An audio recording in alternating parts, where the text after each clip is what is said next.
আজকে দুপুরে কি রান্না করেছো? নমস্কার বন্ধুরা, চলে আসলাম সিম্পল সব রান্না বান্না নিয়ে। তা কিছু কিছু রিলেটিভ আছে সারা জন্মেও কোনো খবর রাখে না, মারা গেলে সবার আগে খবর এসে পড়ে। তো কালকে আমাদের এক রিলেটিভ মারা গেছে, তার জন্য তো 13 দিন এখন নিরামিষ খেতে হবে আমাদের। আজকে নিরামিষে কী রান্না করলাম সেটাই তোমাদের সাথে শেয়ার করি। এখানে এই যে দুইজনের ভাত বেড়েছি, শসা আছে, লেবু আছে, আর এখানে ওল ভাতে দিয়েছি, কাঁচা লঙ্কার ঘি দিয়ে এটা মেখেছি।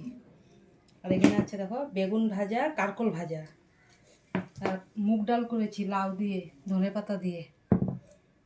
আর নিরামিষ মানে লাউয়ের ঘন্ট, কাঁচা লঙ্কা, ডালের বড়ি, তারপরে হলো ধনেপাতা দিয়ে করেছি, পাঁচফোড়ন সম্বার দিয়েছি, তার সাথে পাঁপড় ভাজা করেছি।